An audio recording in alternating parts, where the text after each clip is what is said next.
퇴직 후 3년째 저는 평생 모은 돈으로 마련한 소박한 단독주택에서 살고 있었습니다. 아내와의 추억도 많은 곳이죠.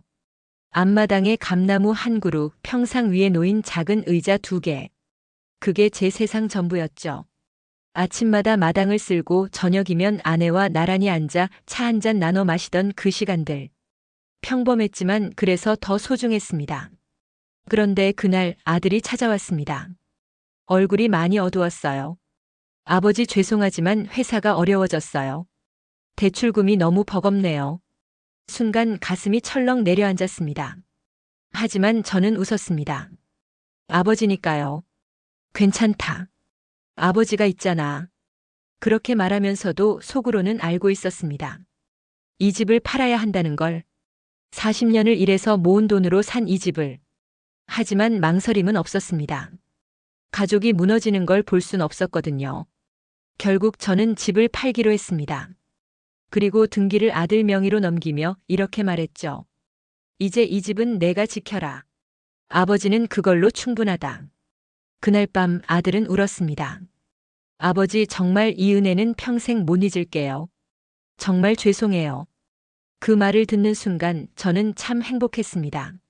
내 인생이 아들에게 도움이 됐다는 것만으로도 충분했으니까요. 하지만 그때는 몰랐습니다. 그 행복이 얼마나 짧게 끝날지. 새로 입주하던 날, 아들 부부와 손주가 함께 이사를 왔습니다. 짐을 풀면서 며느리가 조심스럽게 말했어요. 아버님, 방이 2개라서요. 거실 한쪽에 침대 놓으시면 될 것 같아요. 순간 귀를 의심했습니다. 제 명의였던 이 집에서 제가 방도 없이 지낸다고요? 하지만 뭐라고 말할 수가 없었습니다. 이미 등기는 아들 명의로 넘어갔고 사실상 이건 아들 집이니까요. 그래, 뭐 난 괜찮다. 그렇게 대답했지만 목소리가 떨리는 걸 느낄 수 있었습니다. 거실 한쪽에 간이 침대를 놓고 작은 옷장 하나를 두었습니다. 커튼으로 공간을 나눴지만 그건 방이 아니었어요. 그냥 잠만 자는 공간이었죠. 첫날 밤 커튼 너머로 들리는 아들 부부의 대화 소리를 들으며 잠을 청했습니다. 아니, 잠을 청한 척했습니다. 실제론 한숨도 못 잤거든요. 이게 맞나? 내가 뭘 잘못한 건가? 그런 생각만 머릿속을 맴돌았습니다. 다음 날 아침, 일찍 일어나 부엌에 들어갔습니다. 평소처럼 커피를 내리려고 했죠. 그런데 며느리가 급히 들어오더니 말했어요. 아, 아버님. 그건 저희 방식이 있어서요. 제가 할게요. 아, 그래? 미안하구나. 저는 얼른 물러났습니다. 내 집이었는데 이제는 부엌에 들어가는 것도 눈치가 보였습니다. 거실로 나와 앉았지만 어디에 앉아야 할지도 모르겠더라고요. 소파에 앉으면 며느리가 빨래를 개야 하고 식탁에 앉으면 아침 준비에 방해가 되고 결국 저는 마당으로 나갔습니다. 감나무 아래 평상에 앉아 멍하니 하늘만 바라봤죠. 이게 내가 꿈꿔왔던 노후인가? 오후가 되자 손주가 학교에서 돌아왔습니다. 제 유일한 낙이었어요. 할아버지.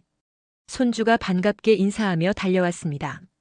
저는 주머니에서 사탕 하나를 꺼내 건넸죠. 우리 손주 학교 잘 다녀왔니? 그런데 며느리가 급히 다가오더니 사탕을 빼앗듯 가져갔어요. 아버님, 단 거 너무 많이 주시면 안 돼요. 충치 생겨요. 아, 그래? 미안. 손주는 아쉬운 표정으로 저를 바라봤지만 저는 아무 말도 할 수 없었습니다.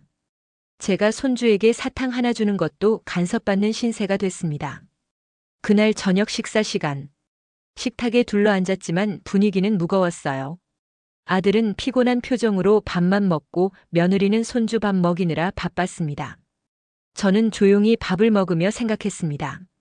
나는 여기서 뭘 하고 있는 걸까? 식사 후 설거지를 하려고 일어났습니다. 그런데 며느리가 또 말리더군요.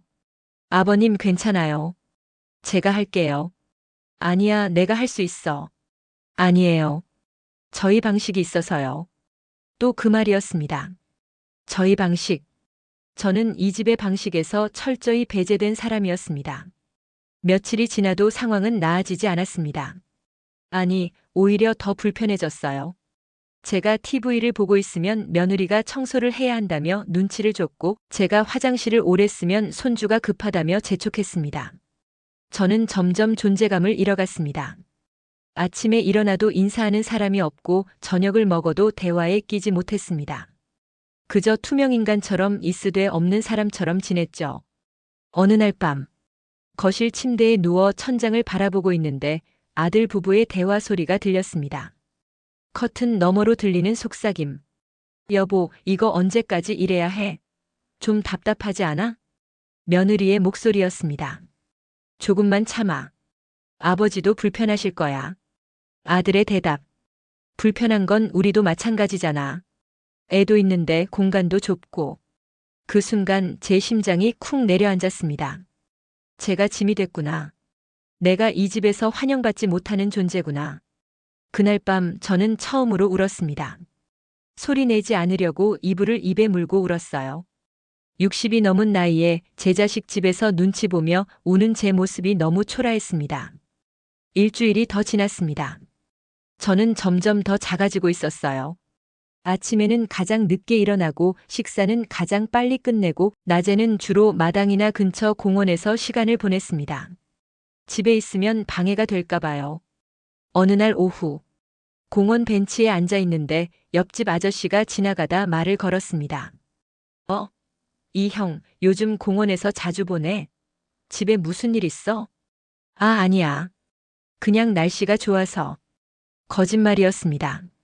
날씨는 쌀쌀했고 바람도 차가웠어요. 하지만 집보다는 이 벤치가 더 편했습니다. 저녁 무렵 집에 돌아갔습니다.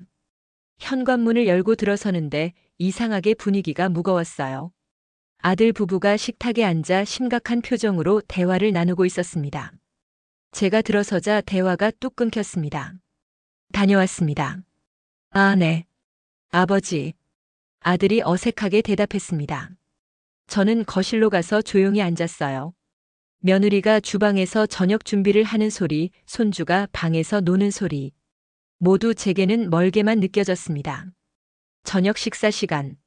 식탁에 둘러앉았지만 오늘따라 분위기가 이상했습니다. 아들은 계속 눈치를 보고 며느리는 말이 없었어요. 손주만 밝은 목소리로 학교 이야기를 했지만 아무도 제대로 듣지 않는 것 같았습니다. 식사를 마치고 설거지가 끝난 후 아들이 조심스럽게 제 옆에 앉았습니다. 아버지, 잠깐 얘기 좀 할까요? 제 심장이 빠르게 뛰기 시작했습니다. 좋은 얘기는 아닐 것 같았거든요. 그래, 무슨 일이냐? 아들은 한참을 뜸을 들이더니 천천히 입을 열었습니다. 아버지, 그게 이번 주부터 저희가 집 리모델링을 하려고 해요. 리모델링? 갑자기? 네, 벽지도 다시 바르고 화장실도 고치고 좀 큰 공사예요. 그래? 그럼 내가 좀 도와줄까? 순간 아들이 고개를 저었습니다. 아니요, 그게 아니라. 아들은 잠시 말을 멈췄습니다. 그리고 제 눈을 피하며 말했어요. 리모델링 기간 동안 먼지도 많이 날리고 공사 소음도 심해서요. 그래서 아버지가 당분간 다른 곳에 계시면 좋겠어요. 순간 귀가 멍해졌습니다. 뭐라고? 친척집이나 아니면 어디 잠깐 한 달 정도만요. 바발이 목에 걸린 것처럼 숨이 막혔습니다. 리모델링? 그게 진짜 이유일까요? 아니면 그냥 저를 내보내고 싶은 걸까요? 제 머릿속이 하얘졌습니다. 아버지, 이해해 주시죠? 공사하는 동안 정말 불편하실 거예요. 아들의 목소리는 떨리고 있었습니다. 죄책감이 묻어나는 목소리였어요. 하지만 저는 더 이상 아무 말도 할 수 없었습니다. 그래, 알겠다. 겨우 그 말만 꺼냈습니다. 아들은 안도하는 표정을 지었지만 여전히 제 눈을 마주치지 못했습니다. 죄송해요, 아버지. 정말 공사 때문이에요. 하지만 저는 알고 있었습니다. 이건 공사 핑계일 뿐이라는 걸. 사실은 제가 불편했던 거죠. 제가 짐이었던 겁니다. 그날 밤 저는 잠들지 못했습니다. 커튼 너머로 들리는 아들 부부의 대화. 잘했어. 이게 서로에게 좋은 거야. 그래도 마음이 편하진 않네. 당분간만이야. 조금만 참자. 그 말들이 칼처럼 제 가슴을 찔렀습니다. 당분간이라는 말이 무슨 의미인지 알 것 같았어요. 한 달이 두 달이 되고 결국엔 돌아오지 말라는 뜻이겠죠. 다음 날 아침, 저는 일찍 일어나 짐을 싸기 시작했습니다. 많지 않았어요. 옷 몇 벌, 세면도구, 그리고 아내의 사진 한 장. 작은 여행 가방 하나에 다 들어갔습니다. 40년을 살아온 인생의 무게가 이렇게 가벼울 줄은 몰랐습니다. 짐을 싸는 동안 손주가 다가왔어요. 할아버지, 어디 가세요? 응, 할아버지 잠깐 다녀올 때가 있어서. 언제 와요? 저는 대답할 수 없었습니다. 손주의 맑은 눈을 차마 마주볼 수가 없었어요. 곧 올게. 거짓말이었습니다. 언제 돌아올 수 있을지, 아니 돌아올 수나 있을지 저도 몰랐으니까요. 아들이 차를 가져왔습니다. 아버지, 제가 모셔다 드릴게요. 아니다. 나 혼자 갈 수 있어. 그래도 괜찮다고. 저는 단호하게 말했습니다. 이 이상 더 처량한 모습을 보이고 싶지 않았어요. 현관문을 나서는데 뒤에서 며느리의 목소리가 들렸습니다. 아버님 몸 조심하세요. 고개도 돌리지 않았습니다. 대답도 하지 않았어요. 그냥 묵묵히 걸어 나왔습니다. 집 대문을 나서는 순간 뒤를 돌아봤습니다. 제 평생을 바쳐 마련했던 그 집. 이제는 제가 들어갈 수 없는 곳이 됐습니다. 감나무가 바람에 흔들리고 있었어요. 마치 저에게 작별 인사를 하는 것처럼. 안녕, 내 집. 그렇게 중얼거리며 발걸음을 옮겼습니다. 버스를 타고 동네를 벗어났습니다. 어디로 가야 할지 몰랐어요. 친척집? 아니, 이 나이에 친척집 신세는 지고 싶지 않았습니다. 결국 역 근처 허름한 여관을 찾았습니다. 하루에 3만 원. 저렴했지만 그만큼 낡고 좁았어요. 방문을 열고 들어서자 곰팡이 냄새가 코를 찔렀습니다. 작은 창문으로 겨우 빛이 들어오고 침대는 삐걱거렸어요. 여행 가방을 바닥에 내려놓고 침대에 앉았습니다. 텅 빈 방. 텅 빈 마음. 제가 지금 어디에 있는 건지, 왜 이렇게 됐는지 실감이 나지 않았습니다. 창밖을 바라봤어요. 낯선 거리, 낯선 사람들. 모두 제게는 아무 의미가 없는 풍경이었습니다. 핸드폰을 꺼내 아들의 번호를 받습니다. 전화를 걸까? 아버지 잘 도착했다고 말할까? 하지만 손가락이 움직이지 않았어요. 무슨 말을 해야 할지 모르겠더라고요. 결국 핸드폰을 다시 주머니에 넣었습니다. 저녁이 됐지만 밥을 먹을 생각이 없었어요. 그냥 침대에 누워 천장만 바라봤습니다. 천장에는 얼룩진 물 자국이 여기저기 있었고 페인트는 군데군데 벗겨져 있었어요. 내 인생도 저 천장 같구나. 그런 생각이 들었습니다. 밤이 깊어갔습니다. 복도에서 들리는 발소리, 옆방에서 새어나오는 TV 소리. 모든 소리가 너무 크게 들렸어요. 잠을 이룰 수 없었습니다. 눈을 감으면 아들의 얼굴이 떠올랐고 며느리의 차가운 눈빛이 보였습니다. 내가 뭘 잘못했지?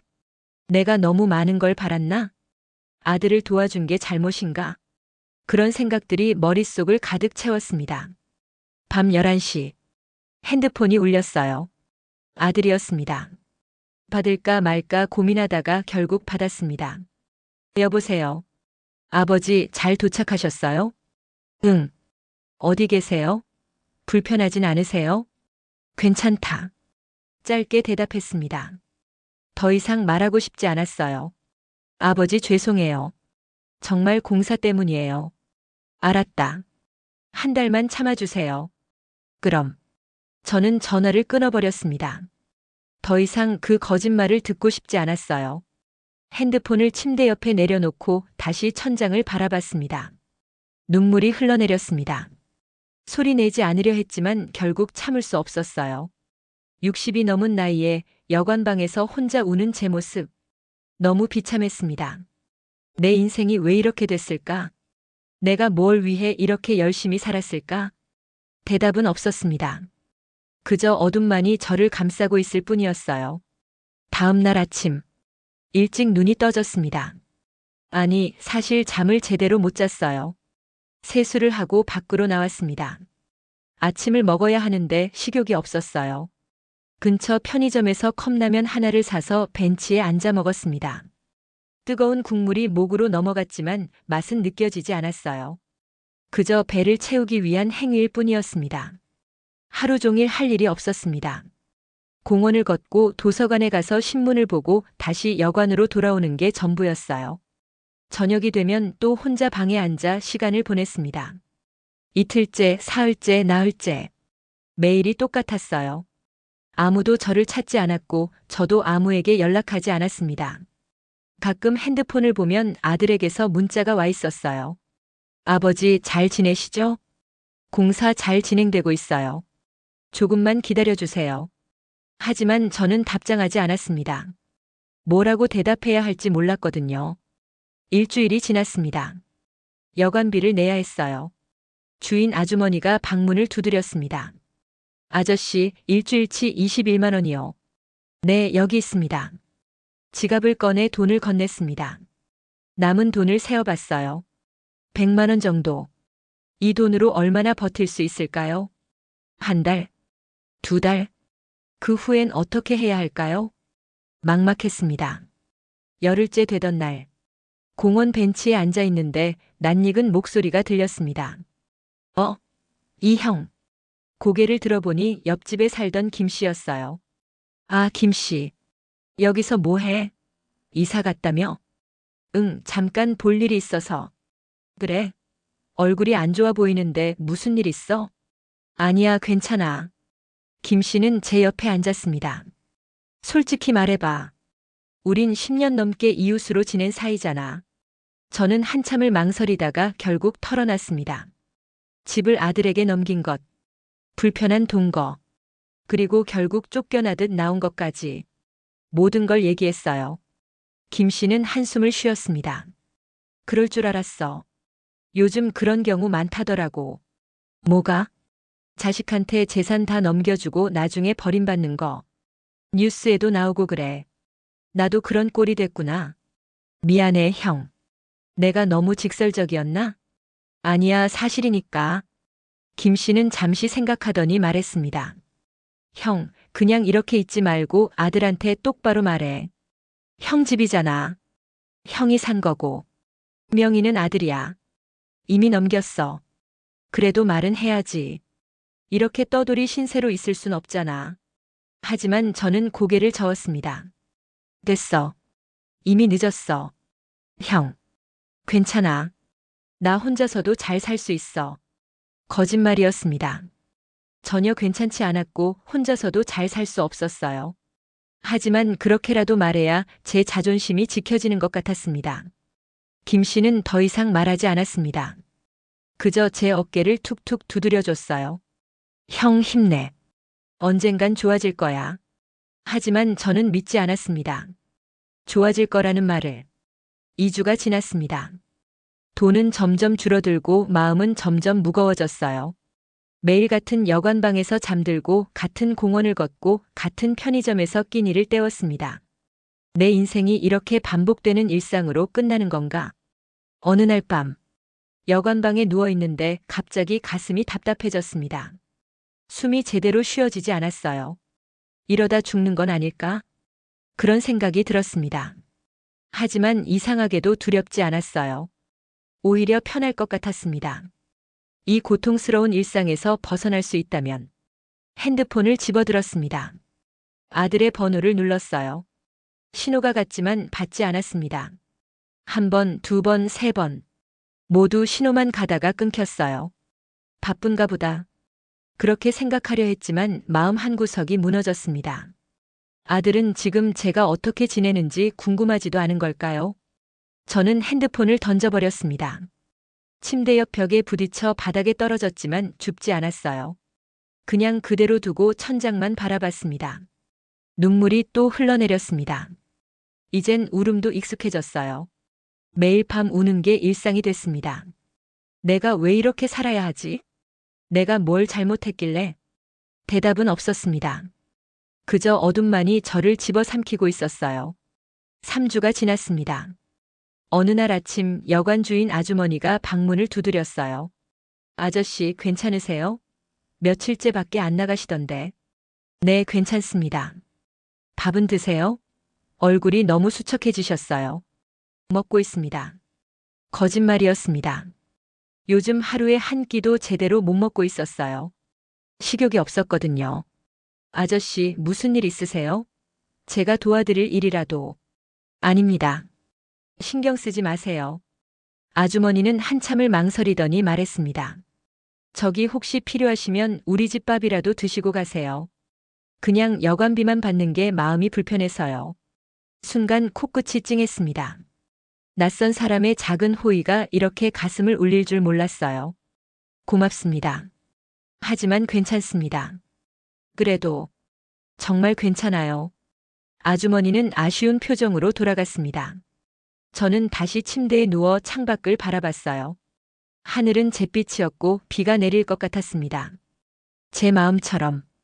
오후가 되자 정말 비가 내리기 시작했습니다. 창문에 빗방울이 후두둑 떨어졌어요. 저는 그 소리를 들으며 가만히 있었습니다. 그때 핸드폰이 울렸습니다. 아들이었어요. 한참을 망설이다가 받았습니다. 여보세요. 아버지, 그동안 연락 못 드려서 죄송해요. 공사가 좀 복잡해져서. 그래. 아버지, 혹시 불편하신 거 없으세요? 없어. 짧게 대답했습니다. 더 이상 대화하고 싶지 않았어요.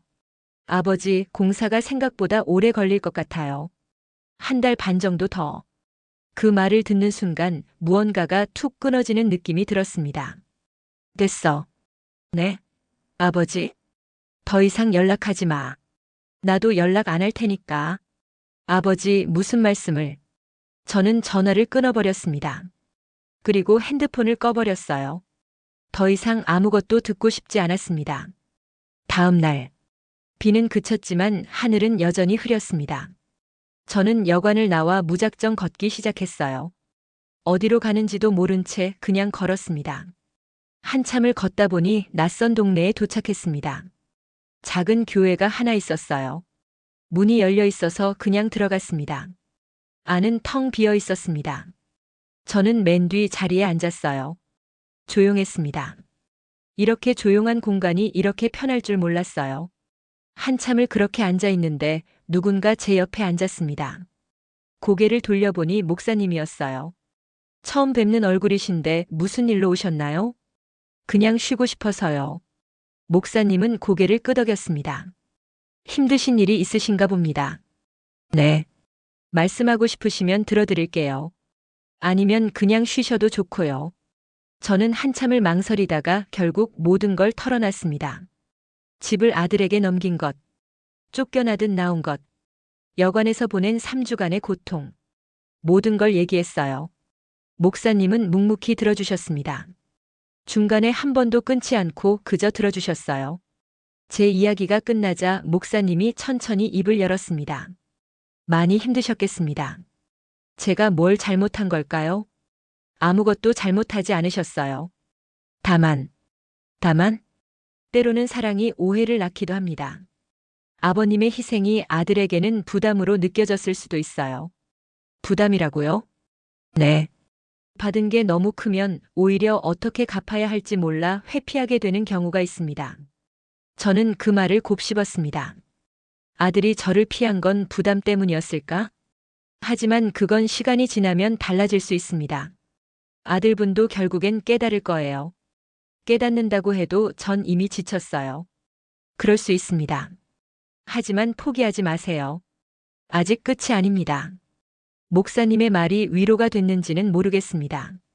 하지만 적어도 누군가 제 이야기를 들어줬다는 것만으로도 조금은 마음이 가벼워졌어요. 교회를 나서며 목사님이 말씀하셨습니다. 언제든 힘드시면 다시 오세요.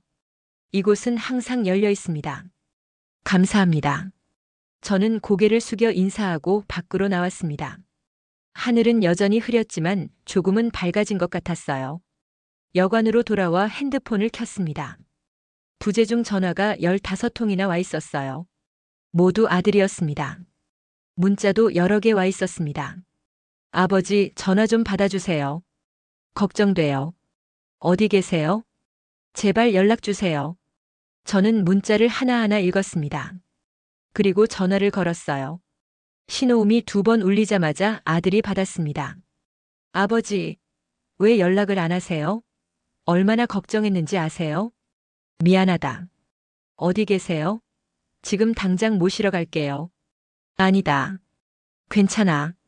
뭐가 괜찮아요? 아버지, 제발. 나 말이다. 저는 천천히 말을 이었습니다. 너한테 짐이 되고 싶지 않아. 그러니까 이제 신경 쓰지 마. 아버지, 무슨 말씀을. 너도 내 가정이 있잖아. 나까지 챙기면 힘들잖아. 아버지. 아들의 목소리가 떨렸습니다. 아버지는 짐이 아니에요. 절대로. 그럼 왜 나보고 나가라고 했어? 순간 침묵이 흘렀습니다. 아들은 한참 동안 아무 말도 하지 못했어요. 아버지, 그건 됐다. 이제 그만하자. 나도 지쳤어. 아버지, 잠깐만요. 제발. 저는 전화를 끊었습니다. 그리고 다시 핸드폰을 껐어요. 더 이상 이런 대화를 하고 싶지 않았습니다. 이틀 후, 여관 문을 두드리는 소리가 들렸습니다. 아저씨, 손님 오셨어요.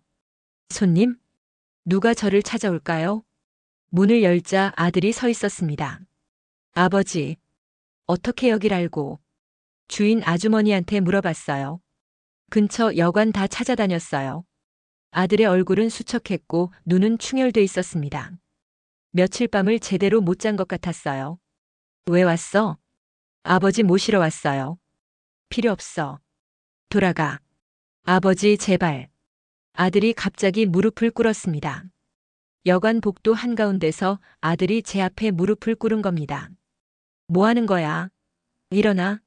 아버지, 용서해 주세요. 제가 잘못했어요. 일어나라고. 하지만 아들은 일어나지 않았습니다.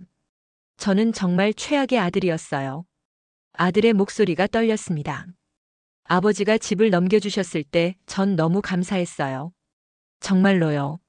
하지만 같이 살면서 전 아버지를 불편하게 대했어요. 며느리 눈치만 보고 아버지 마음은 생각하지 않았어요. 저는 아무 말도 할 수 없었습니다. 그리고 나가달라고 했을 때 그때 아버지 표정을 봤어요. 얼마나 상처받으셨는지. 아들의 눈에서 눈물이 흘러내렸습니다. 전 그날 밤 한숨도 못 잤어요.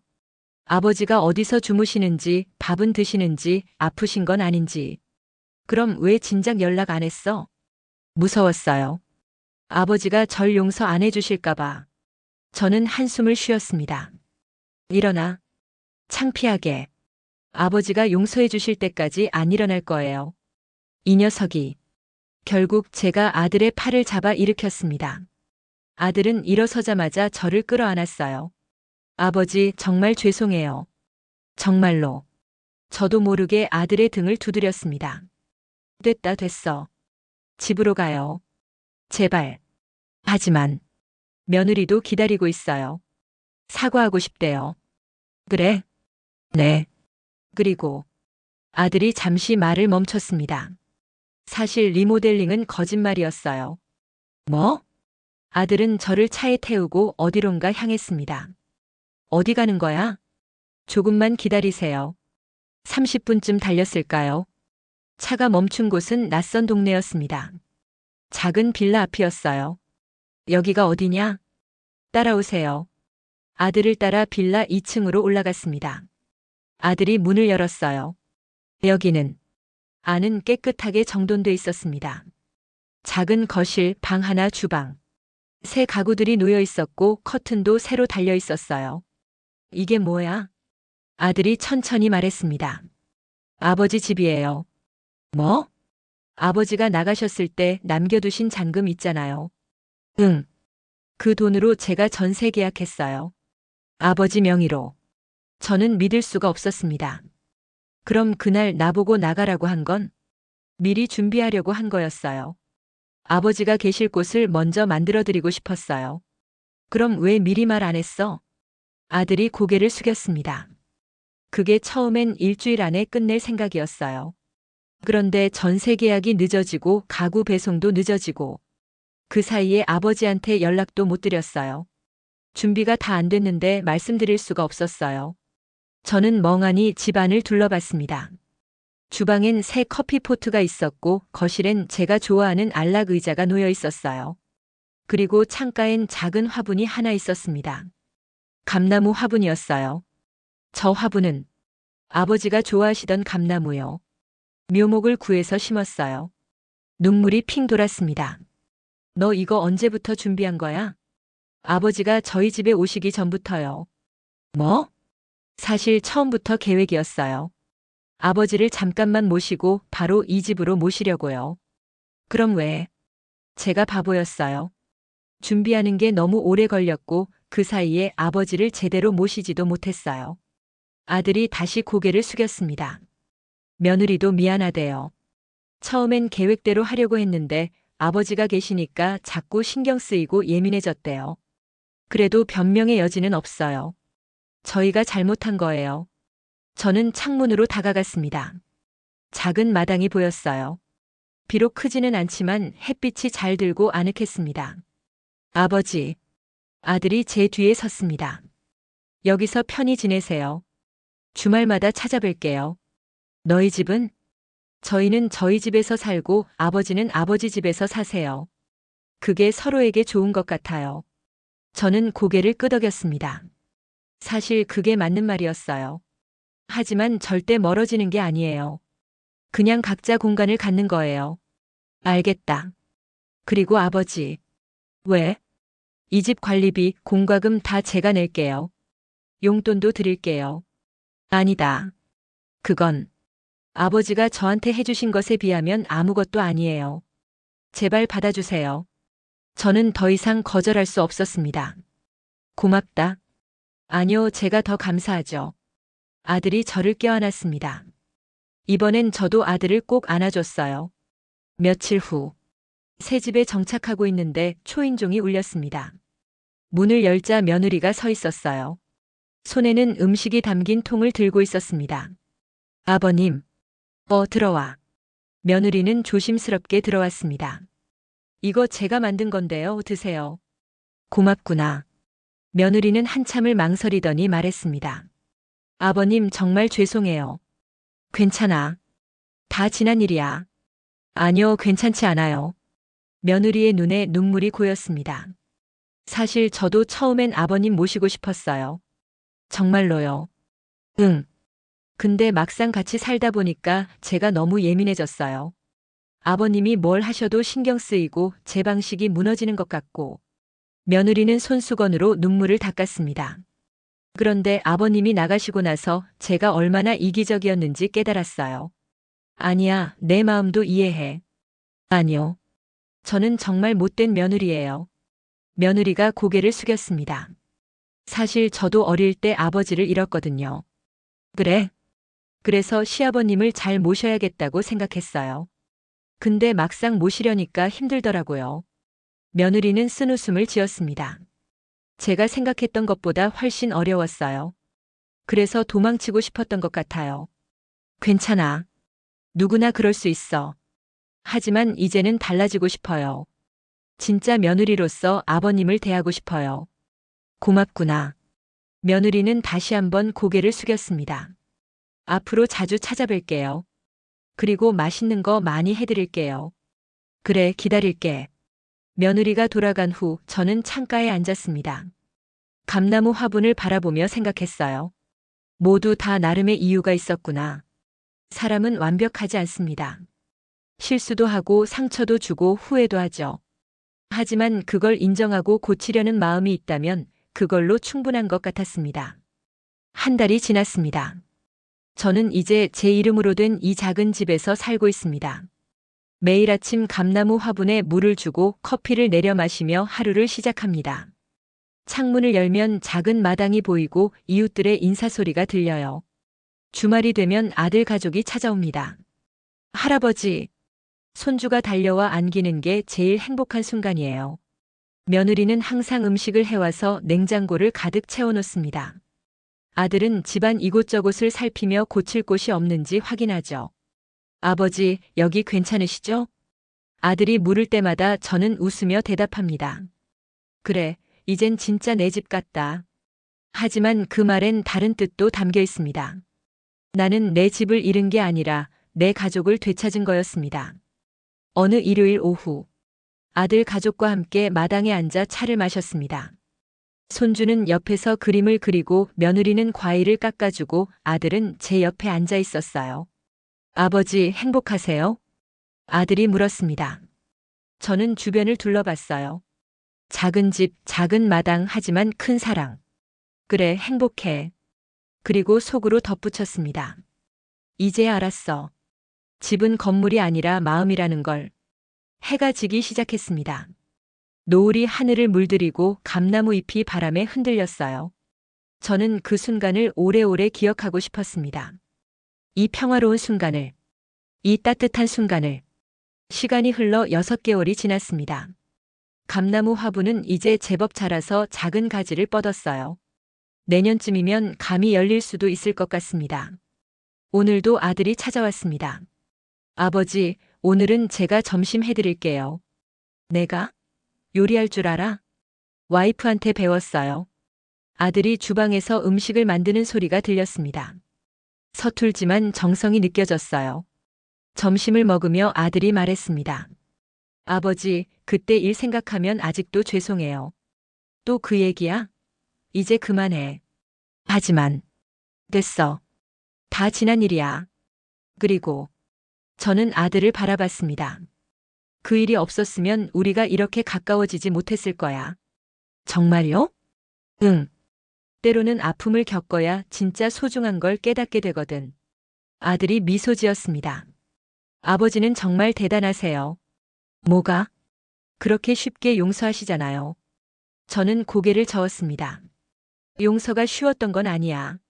하지만 미워하면서 사는 것보다 사랑하면서 사는 게 더 행복하더라고. 아들이 제 손을 잡았습니다. 아버지 사랑해요. 나도 사랑한다. 식사를 마치고 아들이 설거지를 하는 동안 저는 창가에 앉아 밖을 바라봤습니다. 마당에는 이웃 할머니가 지나가고 있었어요. 저와 눈이 마주치자 활짝 웃으며 손을 흔들었습니다. 저도 손을 흔들어 인사했죠.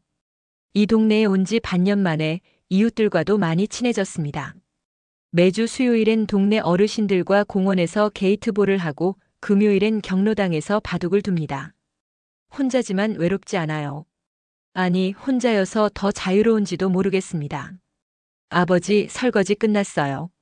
아들이 앞치마를 벗으며 나왔습니다. 고생했다. 아버지, 다음 주 일요일에 손주 생일이거든요.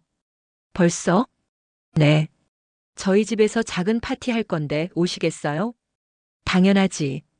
손주가 할아버지 꼭 오셨으면 좋겠대요. 저는 미소 지었습니다. 손주 얼굴을 떠올리니 벌써 기분이 좋아졌어요. 그럼 선물을 뭐 사줄까? 아버지, 괜찮아요. 그냥 오시기만 해도. 안 돼. 할아버지가 손주 생일에 선물도 안 줘? 그럼 손주가 요즘 그림 그리는 걸 좋아하거든요. 크레파스 세트 같은 거? 좋아, 그럼 내일 당장 사러 가야겠다. 아들은 웃으며 고개를 끄덕였습니다. 아버지, 정말 좋아 보이세요. 요즘. 그래? 네. 예전보다 훨씬 밝아지신 것 같아요. 응, 나도 그런 것 같아. 사실이었습니다. 처음 이 집에 왔을 때만 해도 마음 한구석이 텅 비어 있었어요. 하지만 이제는 그 빈자리가 채워진 것 같습니다. 새로운 일상으로, 새로운 관계들로. 그리고 무엇보다 제 자신을 되찾으면서. 아버지, 저 이제 가봐야 할 것 같아요. 벌써? 네, 저녁에 아들 학원 데려다 줘야 해서요. 그래, 조심히 가거라. 아들이 현관으로 향했습니다. 신발을 신으며 다시 한번 돌아봤어요. 아버지, 다음 주에 봬요. 그래, 다음 주에. 문이 닫히고 저는 다시 혼자가 됐습니다. 하지만 이상하게 외롭지 않았어요. 오히려 편안했습니다. 저녁이 됐습니다. 간단히 식사를 마치고 소파에 앉아 TV를 켰어요. 뉴스가 나오고 있었습니다. 요즘 노인 학대 문제가 심각합니다. 특히 가족에 의한 학대가 증가하고 있는데요. 저는 잠시 멈칫했습니다. 몇 달 전에 제 모습이 떠올랐거든요. 여관방에서 혼자 울던 모습. 아들에게 버림받았다고 생각하던 그 순간들. 하지만 지금 생각해보면 그건 학대가 아니었습니다. 서툰 사랑이었죠. 아들도 며느리도 저도 모두 서로를 사랑했지만 어떻게 표현해야 할지 몰랐던 겁니다. 그래서 상처를 주고받았던 거고요. TV를 끄고 창밖을 바라봤습니다. 어둠이 내렸고 별이 보이기 시작했어요. 인생이란 게 참 묘하다. 가장 어두웠던 순간이 결국 가장 밝은 미래로 이어졌습니다. 집을 잃었다고 생각했는데 오히려 더 큰 걸 얻었어요. 진짜 내 공간을, 진짜 내 삶을, 그리고 가족과의 건강한 거리를. 핸드폰을 꺼내 사진첩을 열었습니다. 지난주 아들이 찍어준 사진이 있었어요. 감나무 화분 앞에서 웃고 있는 제 모습. 사진 속 제 얼굴은 밝았습니다. 진심으로 행복해 보였어요. 맞아, 나 지금 행복해. 그렇게 중얼거리며 미소 지었습니다. 잠들기 전 문득 편지를 쓰고 싶어졌습니다. 서랍에서 편지지를 꺼내 펜을 들었어요. 사랑하는 아들에게. 그렇게 시작했습니다. 아들아, 아버지가 이 편지를 쓰는 건 뭔가 말하고 싶어서가 아니야. 그냥 고맙다는 말을 전하고 싶어서야. 너는 내게 이 집을 줬지. 작지만 따뜻한 이 공간을. 하지만 내가 준 건 집만이 아니었어. 너는 내게 다시 살아갈 이유를 줬어. 그 어두웠던 시간들 아버지는 많이 힘들었단다. 솔직히 말하면 포기하고 싶었던 적도 있었어. 하지만 너는 돌아왔지. 무릎 꿇고 사과하던 그날 아버지는 알았어. 내가 여전히 날 사랑하고 있다는 걸. 그리고 그게 내겐 세상 무엇보다 소중했어. 아들아, 사람은 완벽하지 않아. 실수도 하고 상처도 주지. 하지만 그걸 인정하고 고치려 노력하는 마음. 그게 진짜 사랑이라고 아버지는 생각해. 너와 며느리 그리고 손주. 너희가 있어서 아버지는 행복해. 이 작은 집에서 이 평범한 일상 속에서 아버지는 매일 감사하며 살고 있단다. 고맙다 아들아. 그리고 사랑한다. 마이너스 아버지가 편지를 다 쓰고 봉투에 넣었습니다. 하지만 보내지는 않을 생각이에요. 다음 주 손주 생일날 직접 전해주려고요. 침대에 누웠습니다. 천장을 바라보며 눈을 감았어요. 여관방 천장과는 달리 이 천장은 깨끗했습니다. 얼룩도 없고 벗겨진 페인트도 없었어요. 제 마음처럼. 이제는 깨끗해진 제 마음처럼. 내일은 또 어떤 하루가 될까? 기대되었습니다. 매일매일이 새로웠고 매일매일이 선물 같았어요. 60이 넘은 나이에 저는 다시 살아가는 법을 배우고 있었습니다. 그리고 그건 생각보다 어렵지 않았어요. 그저 오늘을 감사하며 사는 것, 내일을 기대하며 사는 것, 그리고 사랑하는 사람들과 함께하는 것. 그것만으로도 충분했습니다. 지금 이 이야기를 듣고 계신 여러분, 혹시 비슷한 상황을 겪고 계신가요? 자식과의 관계에서 상처받으셨나요? 아니면 부모님을 어떻게 모셔야 할지 고민하고 계신가요? 이 이야기를 통해 말씀드리고 싶은 건 이겁니다. 가족은 완벽하지 않습니다. 서로 상처를 주기도 하고 실망시키기도 하죠. 하지만 그럼에도 불구하고 가족은 가족입니다.